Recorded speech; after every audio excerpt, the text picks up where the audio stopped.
I love video games. But more than that, I love playing multiplayer with friends. And even more than that, I love playing multiplayer horror games with friends that get scared as much as I do. So when I found out that Red Barrels, the same people that are known for their Outlast games, were making a multiplayer version called Outlast Trials, I nearly jumped out of my skin in excitement. I couldn't wait for the game to come out. What? Oh, you expect me to be like when it came out I had nothing but problems with the game? Ha! Not even close, smartass. We actually played the shit out of it. Well, to be fair, we did have a little bit of problems that we had for the game, but I feel like I'm getting ahead of myself. It didn't stop us from having a lot of fun, as you can see here. As of right now, Season 3, also known as Project Relapse, has recently been out, which showcases a new prestige system that replaces the Reborn trial, a new map with its own trial, 2 new challenges, a new X-Pop enemy, and a new mode known as Trial Maker. I gotta say, Trial Maker is a great help, not just for grinding the crap out of trials for catalogs and relapses, but for even showcasing everything Outlast Trials has to offer for content creators and new players that are just getting into the game.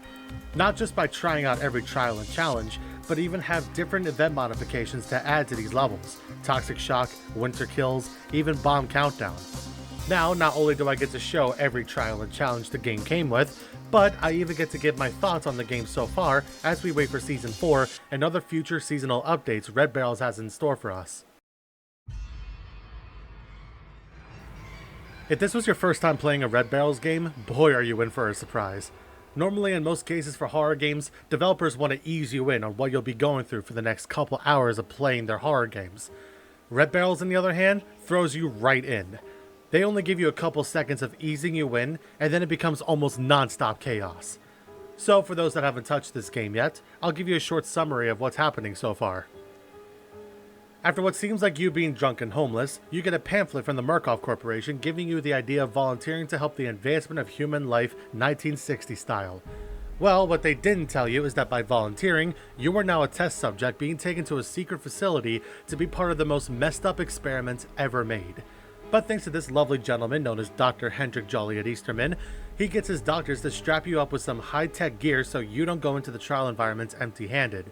He's also there to guide you through the introduction of what you'll be going through. And just like that, you're thrown into your first trial environment, the mansion. This is where Dr. Easterman helps you forget about your past life and help begin anew, which is what this mansion represents. The first time going through this mansion is just for introductory purposes, making you forget the memories of being born, being a toddler, having faith, being in love, and even destroying your public and private life records. Seems like everything is going pretty smoothly. Oh yeah, you also have a guest with you along the ride. Just like the other Outlast games, not only are you being told how to play the game, but you also have that unfortunate chance to be killed in a tutorial level. I only know one person that had that happen. But other than that, it was a great way to show the basics of how to survive when going through the trial levels. Bashing through doors, hiding at different spots, staying quiet in the dark and near enemies, then eventually learning how to run away from enemies in the end. We do get to see this mansion again when we rebirth our reagent. Well, we used to anyway, but we'll talk about it later on. To be honest, I could see myself replaying the tutorial level just to remember the mansion map, and it's a pretty good way to introduce us to the trials. But this was just the beginning. See this list right here? We're going through all of them. The police station, the trial environment representing authority. It's also where we meet our first prime asset, Leland Coyle, also known as the Warden. He kind of reminds me of Sheriff Hoyt almost. As you can see, the environment is based on a typical 1960s police station that's in town, having an interrogation room, a jail place, the office desk for different officers, even having the basement section with the garage and the morgue. The only thing I don't remember them having is an execution chamber. I mean, maybe they have those rooms in Texas, but I've never seen one. This environment comes with 6 levels, 1 trial, and 5 MK challenges, making this environment having the most levels out of any other trial. My favorite so far would be Teach the Police Officer. Even though it becomes annoying trying to find the right room that has the film reel only for the room to either have more keys or just heads, I do love the fact that we get access to almost the entire police station. Like, I never knew there were 2 extra floors above us while we were in the middle of killing the snitch. This gives us plenty of rooms for us to explore, showing us how much detail those scientists really put into their environments. The one I hate the most though? Eliminate the past. This is when we got different challenges that ended up in the same basement level for multiple times. But that's the least annoying part. The most annoying part is the fact that the boxes of evidence that are easily hidden, for the challenge obviously, are always spread out far from the spawn. Given that you're under a short time limit and the fact we have limited stamina with a long recovery time, it just becomes no fun. You'd have to be lucky for the boxes to spawn close to each other just to get down to difficulty 3. I'm sure there are some people that made it all the way down to like 0 or something, but I've never managed to get down under 4, even with my friends. You can call it skill issues, I call it being unlucky. That's why, in my opinion, I don't like this level. The Orphanage, the trial environment representing faith. This is where we once again see Mother Gooseberry, also known as Phyllis Futterman, the same Primus that we met at the mansion. You're about to see why I said it represents faith. Just take a look at my favorite level from it, Cleanse the Orphans. If you've never been to an orphanage before, this is what it would stereotypically be like. I mean, I wouldn't know because I've never been to one. Upstairs has its dorms for girls, boys, even infants. They have their own classrooms for orphans before they got adopted, even having their own chapel at the side. See the similarities yet? It's one of those orphanages that's owned by the church. The kids wake up hearing about Jesus, they go to class to learn about Corinthians or something, then they go to the chapel to... Holy shit, it's Outlast 2 all over again. Now, I'm not one for religion whatsoever, but I absolutely love the cult activity they got going on there. I wonder if they're training these children to live in the village that Sullivan Noth is currently making. Basically, your whole goal is to let the children keep faith in their religion without Gooseberry turning them into drug-addicted psychopaths. At least not the kind of psychopaths that Murkoff can't control. This is my favorite level of the orphanage. The one that I hate? Feed the children. And no, it's not because of the name. Those brats can feed themselves. No, my problem with the level are the bleaches. While I find it hilarious that we use bleach as the secret ingredient for the soup we're making, finding these things can be a bit annoying. The saving grace is that they usually spawn on the same sides of the map. However, for us to see where they are, the icon doesn't show up until we happen to be right next to it. This makes us easily miss the bleach, and getting chased while trying to find it doesn't help out either. Now, you could say that could be the same case for Foster the Orphans, but the funny thing about those radio frequency machines is that they produce sounds. Sounds that help us find where they are. Bleaches don't make any sounds, unless you're pouring it. That level is the only one that gives me a bit of frustration at the orphanage, but it did have one great thing. It's the first level that comes up that gives us access to a different section of the orphanage. That includes the cafeteria, swimming pool area, the playground, along with this funny little secret. A nun, in a wheelchair, at an orphanage. Looks familiar, right? You can't tell me they didn't purposely do that. Oh, and as for Gather the Children of God, yeah, we're not going to talk about it. The Fun Park, the trial environment representing nostalgia. This is honestly the perfect place for Mother Gooseberry. Not gonna lie, I love going to carnivals and amusement parks. It's a great way to just have fun with your friends and family, going on rides, playing mini games, and going on a water ride that grinds you to bits. Perfect childhood memories. You know, my favorite thing with carnivals is exploring how big it was, which is why Punish the Miscreants is my favorite level at the fun park. Not only do we have the carnival areas to explore, but even the farm section we spawn at. That's the great thing about getting the children mannequins in any order. Plus, with just a push of the button, you can kidnap the children and shred them away. No more financial problems, no more child support, no more... Sorry, I'll stop. While I do like the looks of the root canal ride, which gives off the same creepy vibes as It's a Small World, there's something about the decorations at the farm that I love.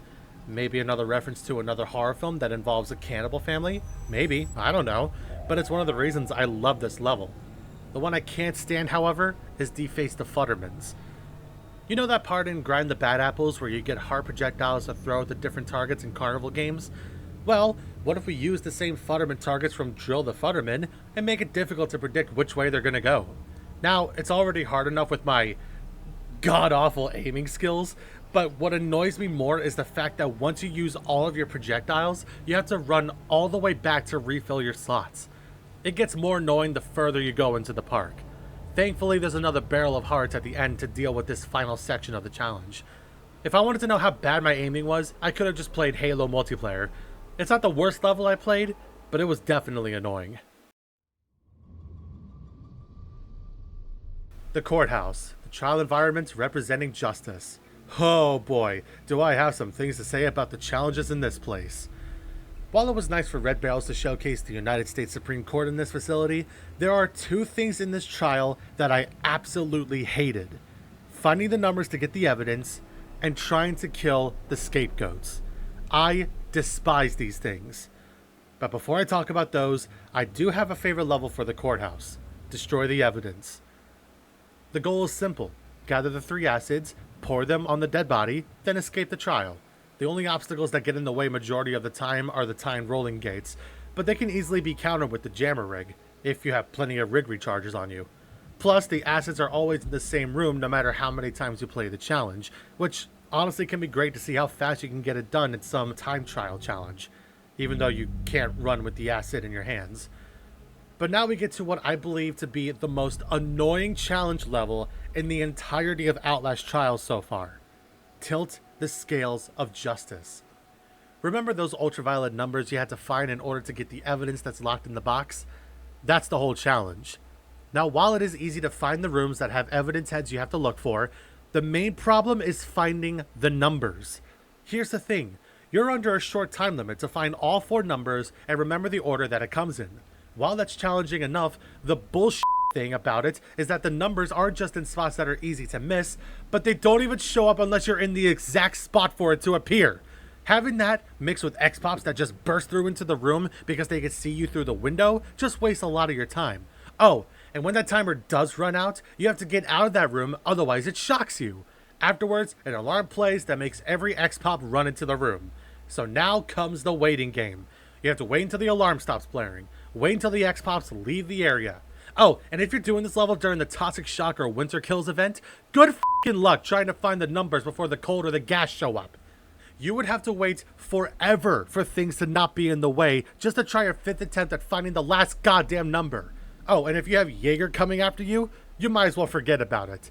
It's better off using the pills to respawn before getting killed by Jaeger just so she can get out of there and hopefully doesn't respawn right away. As you can tell, I hate that level. But thankfully, that's all I gotta say about the courthouse. At least I hope that's the case. If they add more challenges to the courthouse, oh boy. The Toy Factory, a trial environment representing entertainment. Yes, that kind of entertainment. Even though it's supposed to be a toy factory, like dolls and action figures and... holy shit, I just made it sound worse. Yet my favorite level doesn't really help me out. Pervert the Futterman.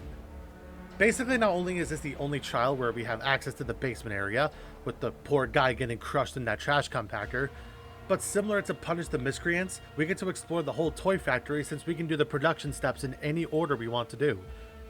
Huh. Seems like the reason I like these are the exploring parts. Well, that and watching someone get burned alive. I think I've seen that on Live Leak before. But the one that makes me lose my sanity is Crush the Toys. Much like in Tilt the Scales of Justice, we have to rely on UV lights to find the right box that has the numbers we're looking for.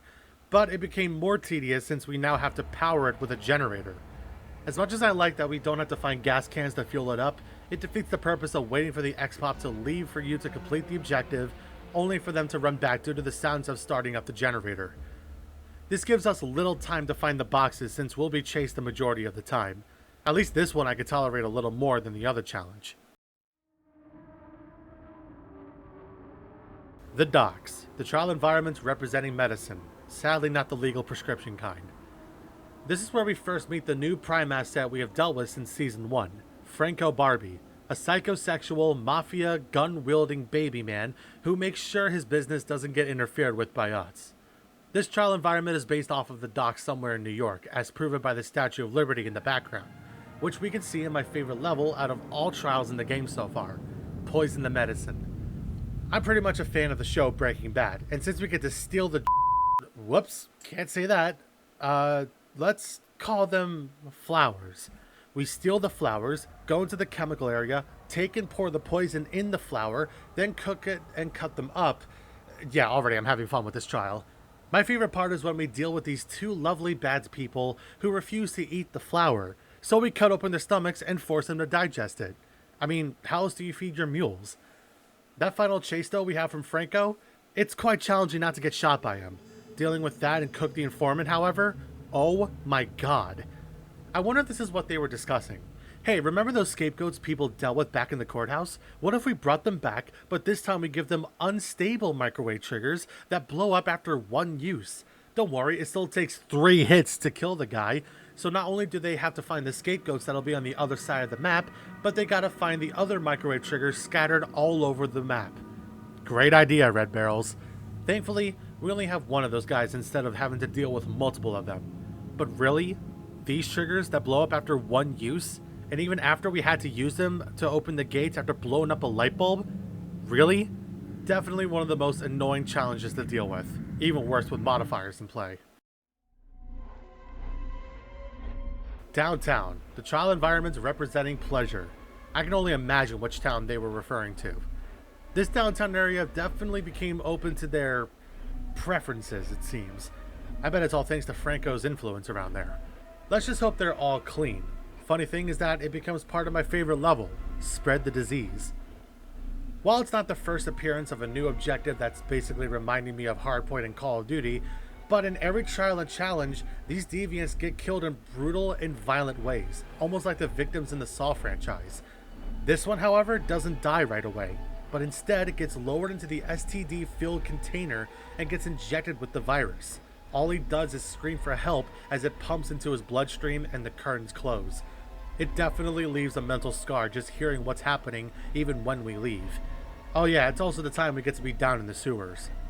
Why does that kid holding a red balloon remind me of something? This is probably the most disgusting challenge we have ever done in the trials, and that's why it's one of my favorites.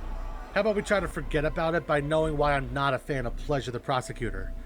Now, as much as I like having this new objective make its first appearance, and we get a brutal kill after doing some Simon Says, this level gets ruined for me because, guess who's back? Those goddamn scapegoats!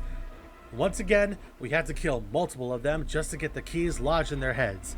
Or, I guess their eyes. Oh my god, that's another horror film reference. How many of them are there?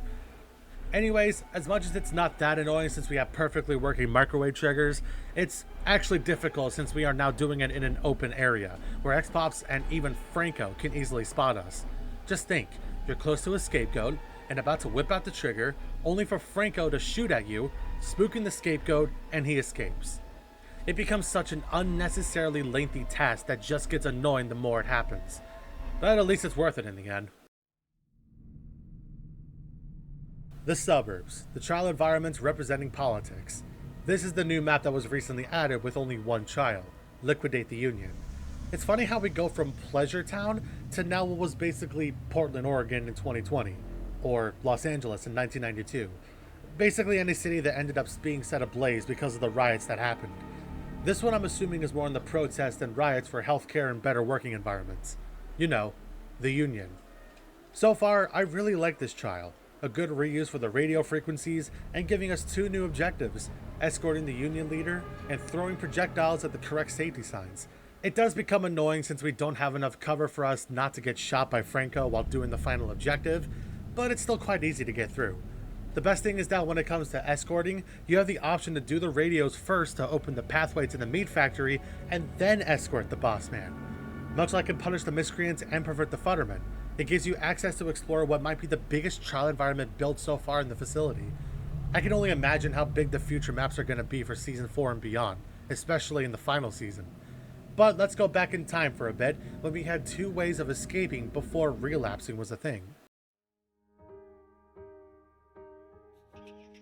In the beginning months of Outlast Trials, the whole point of being a reagent was to go through the trials made by Dr. Easterman, becoming brainwashed along the way, then go through this final trial to be reborn into the world. It's the same mansion map as when we went through the tutorial. This time, however, you're putting the records back in their place while also seeing and hearing these activation words: Spider, Eye, and Lamb. The thing I like about this farewell mission is that the more you do it, the more difficult it gets, making it more challenging to be reborn. Over time they added new areas like the pool and guest house, as well as adding Franco to deal with him in the end. Once you do escape, you get multiple different ending cutscenes. Mind you, this takes place during the Cold War, so a lot of places you end up in are communist-controlled countries. Cuba, Vietnam, China, even the Congo. We even get this reference to Outlast 1 where we ended up in a very similar machine that's in Mount Massive Asylum. My favorite ending so far was the one in the Congo, where we get to see the Skinner Man take control of our body, and when we wake up, we see us gouging a soldier's eyes out. It was pretty brutal, and then we got shot. But this wouldn't be the only ending we would have. Now we go on to another temporary one during Season 2, Project Breach, with a great help from Amelia. Just to give a little recap, during Season 2, known as Project Breach, a reagent known as Amelia Collier managed to escape the trial environment during the bomb countdown event. She didn't escape the facility, but instead was scurrying along the tunnels around the facility and in different trial environments to mess with the mechanics to plan an escape for all the reagents trapped in the facility. That escape happens to take place in the biohazard waste disposal area that Murkoff hasn't used in a long while. It's where we come across the reagent equipment harvester, which painfully removes their ESOP gear. But after they managed to survive, they had one more obstacle to go through: Henrietta, before she became the new X-Pop known as Jaeger. After opening the gates and going through some breakable wood pallets, they escape out of the facility and into the real world with their sanity still intact. It was said that hundreds escaped the facility, and this drove Dr. Eastman to the brink of insanity. Unfortunately, Amelia herself got captured and is now basically crucified in the sleep room, as a reminder to all the new reagents that have arrived or those that didn't follow her escape plan. It was a lot of fun playing this escape trial. Being able to see a different section of the facility that isn't a trial environment got me so excited when I first started playing it. I know the whole point of the trial was to escape out of the facility, but it made me so curious what was in those other sections in the background. I really hope in the future season we get more trials that brings us to other sections of the Señala facility. It can give us a good idea of how huge the place really is and what Eastman really has cooking up in the background. Throughout the whole time that my friends and I played this game, we all came up with different theories about what new stuff Red Barrels could have planned. The one that I came up with? Maybe a season that has a trial environment that will be a big reference on Outlast 2. A village built for a cult with a new prime asset being their leader. Maybe a cult of the Skinner Man with this prime asset believing he was chosen to be the messenger, and it gave him influence over the other X-Pops in the area to believe in the same cause as him. Since we already got that cult-like action in Cleanse the Orphans, why wouldn't they go big for this trial? Only time will tell what Red Barrels has in store for us in Season 4 and beyond. I'm always excited to see what they have planned. What Dr. Eastman plans to do to the reagents that are now forced to relapse and become addicted to the trials, over and over and over again. Maybe he wants us to believe he is a god and that this is our life now. That could explain the connections between him and the Skinner Man. That's why he never wants us to leave. Oh my god, he is the Skinner Man! Or maybe I need a break from the game. I think I got too addicted to it. Ah well. Thank you for watching. If you like this video, then be sure to like the video and comment down what you love about this game. For those that never played it, I highly recommend trying it out. It's a lot of fun, as you can see from this video. Subscribe to the channel if you want to see more content like this, and hit that bell icon to know when I upload a new video. Also follow me on Twitch whenever you want to see me play games live. As always, Spider, I land.